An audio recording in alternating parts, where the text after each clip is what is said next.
निष्पाप चिमुरडीला न्याय मिळवून देणाऱ्या सरकारी वकील माननीय प्रमोद भोकरे साहेबांचा ऑल इंडिया मुस्लिम ओबीसी संघटनेतर्फे सत्कार। तिची निर्गुण हत्या करणाऱ्या नराधमाला सांगली जिल्हा न्यायालयाने मरेपर्यंत फाशीची शिक्षा सुनावून न्याय व्यवस्थेवरील विश्वास अधिक दृढ केला।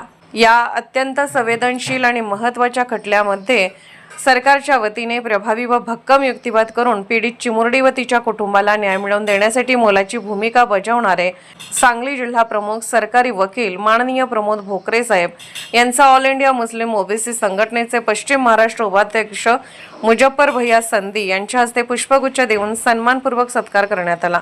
यावेळी संघटनेचे मिरज तालुका कार्याध्यक्ष मकसूद भाई भादी, युवक तालुका अध्यक्ष जावेद भाई मुल्ला तसेच श्री हर्षदादा भोई उपस्थित होते। या प्रसंगी उपस्थितांनी माननीय प्रमोद भोकरे साहेब यांच्या कार्याचे कौतुक करत अशा कठोर शिक्षेमुळे समाजात महिला व बालकांवरील अत्याचार करणाऱ्यांमध्ये कायद्याचा धाक निर्माण होईल आणि पीडितांना न्याय मिळवून देण्यासाठी न्यायव्यवस्था सदैव तत्पर असल्याचा ठाम संदेश समाजात जाईल असा विश्वास व्यक्त केला। सांगली जिल्ह्यातील जत तालुक्यातील ओंधी या गावातील करजगी हे गाव, या गावामध्ये 6 फेब्रुवारी 2025 रोजी एक समाजविघातक गुन्हास्पद घटना घडली होती। ती म्हणजे 4 वर्षाची जी बालिका आहे त्याच्यावर 45 वर्षाच्या धडधाकट पुरुषाने अत्याचार करून त्याच्याच घरी तिचा खूप ट्रंकमध्ये तो लपवून ठेवला होता। आणि ज्यावेळी या दोघांनाही एक साक्षीदार यांनी पाहिलं होतं एकत्र, त्याचप्रमाणे तिची मैताची चुलत बहीण ही ज्यावेळी तिच्यावर खेळत असताना ती तिथंच होती, त्यावेळी तो आरोपी तिथं होता आणि तिथून निघून गेली। अशा पद्धतीनं ते शेवटचे 2 महत्त्वाचे साक्षीदार होते। आणि ज्यावेळी पोलीस तपास करत असताना या आरोपीला पाहिलं त्यावेळी आरोपी हा गोंधळलेला आणि घाबरलेल्या स्थितीत होता, त्यामुळे त्यांना संशय आला आणि त्यांनी त्यांच्या घरात तपासणी केली। त्यावेळी तिथं चटई आणि चटईवरती ट्रंक होती, त्या चटईवर रक्ताचे डाग, सिमेंटचे डाग होते। त्यामुळे त्या ट्रंक उघडून पाहिला तर त्या उघडून पाहिल्यानंतर त्या लहान मुलीचा मृतदेह हा आढळून आला आणि त्याबद्दल पोलिसांनी 13 दिवसात तपास पूर्ण केला आणि 1.25 वर्षामध्ये या खटल्याचा निकाल लागला। वास्तविकता सरकार पक्षासमोर हे खूप मोठं आव्हान होतं, कारण पूर्ण हा पुरावा हा परिस्थितीजन्य परिस्थितीवर अवलंबून होता आणि त्या परिस्थितीजन्य पुराव्यामध्ये एक साखळी अतिशय सक्षमरित्या सिद्ध करणं आवश्यक असतं। त्या दृष्टीनं मी स्वतः जिल्हा सरकारी वकील म्हणून ती केस घेतली आणि त्यामध्ये पूर्णपणे लक्ष घालून महत्त्वाचे 15 साक्षीदार तपासले आणि त्यातून या आरोपीनेच गुन्हा केला हे सिद्ध केले।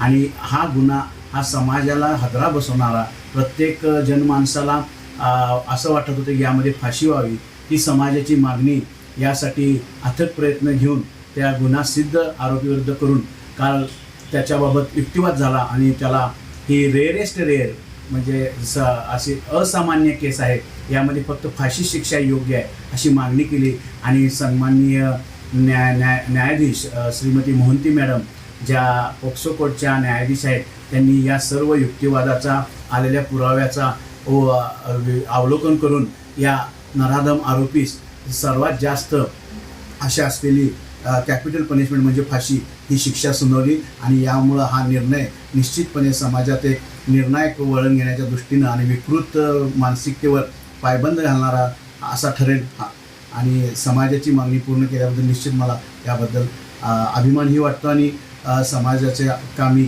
आपलं पद आलं याबद्दल मला म्हणजे मला त्याबद्दल निश्चितपणे ऊरसुद्धा भरून येतं आणि मी समाजाचं देणं लागतो ते फेडण्याच्या दृष्टीने मी केलेला हा प्रयत्न। पश्चिम महाराष्ट्रामध्ये ही केस पहिलीच आहे का काय? पश्चिम महाराष्ट्रामध्ये ह्या प्रकारची केस जर हे आपले 6 खंडपीठातले 6 जिल्हे पाहिले तर त्या 6 जिल्ह्यामधले ही पहिलीच केस आहे। पोक्सो अंतर्गत फाशी होण्याची पहिली घटना आहे आणि तसेच सांगलीचं जे न्यायालय नवीन झालेलं आहे त्यामध्ये सुद्धा फाशी शिक्षा होण्याची पहिली घटना। तुम्ही प्रत्येक जिल्ह्याला अशीच आवाहन कराल का कुठं बलात्कार झाले किंवा काय?